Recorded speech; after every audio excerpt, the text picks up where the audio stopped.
Hey everyone, Ape Century back here with another video. Today we're talking about Survivor 50, episode 8. And so let's get into this. So right off the bat, we see that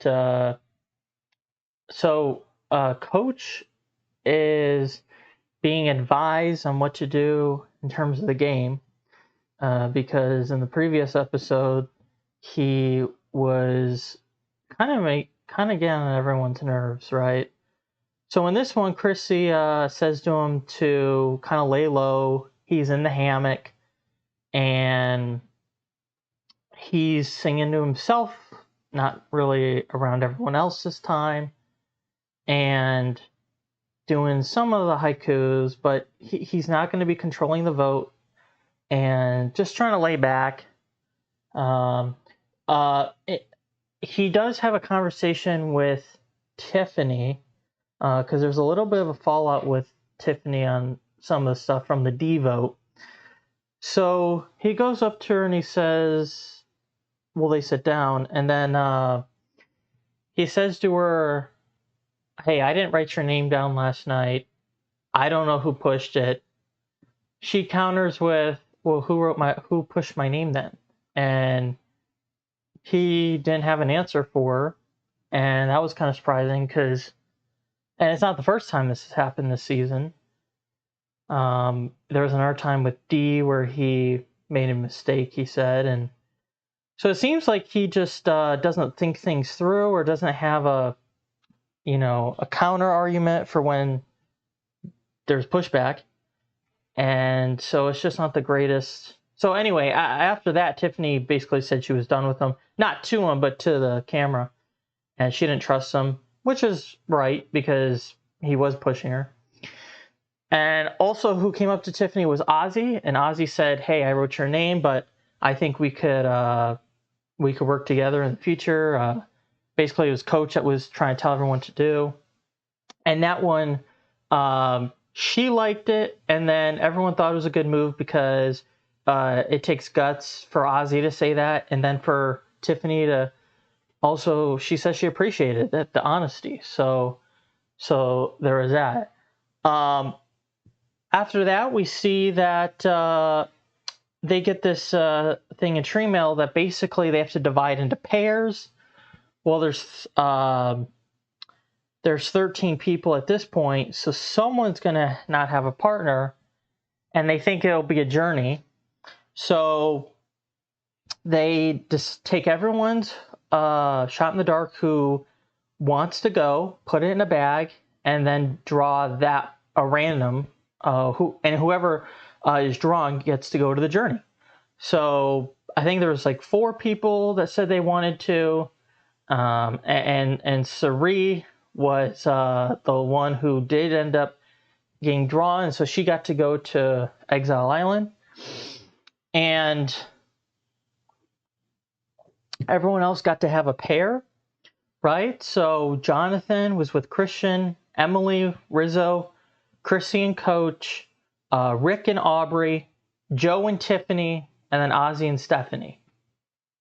And then so they get to tribal counts or the challenge, and then they are told, everyone's told that Sari will be going to exile. She can't be voted out of the game, but she's going to have to go there alone. And then everyone else, you could basically 2 people are going home tonight, and it's a pair. So one of the chosen pairs will be going home, and this was a fun twist. This was a twist that worked because it was the players got to kind of initiate it themselves, and they had enough information that they were like, okay, well, what could we do as a pair? But not enough information where it kind of screwed their game over. And so each individual will vote, but you can only vote for a pair. And so it's interesting. Anyway, Joe and Tiffany end up winning the challenge. They also got to win spaghetti and tiramisu. And yeah, it was interesting. Not who I thought would have won, I would have thought maybe Ozzy Staff or maybe even Christian Jonathan, but ultimately Joe and Tiffany, and then Joe and Tiffany got closer. So, and then we get to Exile Island where Cirie gets there, and she has to compete in a challenge. The stakes are that, well, there's really nothing wrong if she doesn't get it. I mean, if she does get it, she has the right to return to camp and vote in the Knights Tribal Council. But what she has to do is she gets to the beach, and there's like 2,000 coconuts all over the beach, and there's a timer. We don't know how long the timer was. I'm assuming it was an hour, because that would take a long time to get to the coconuts. And I mean, they're called an hourglass, so I think it was an hour. And ultimately, she had to find this coconut with a phoenix on it, which she did find. And so basically, she got to go to the Knights Tribal Council and vote. She just also can't be voted out. So it's really interesting.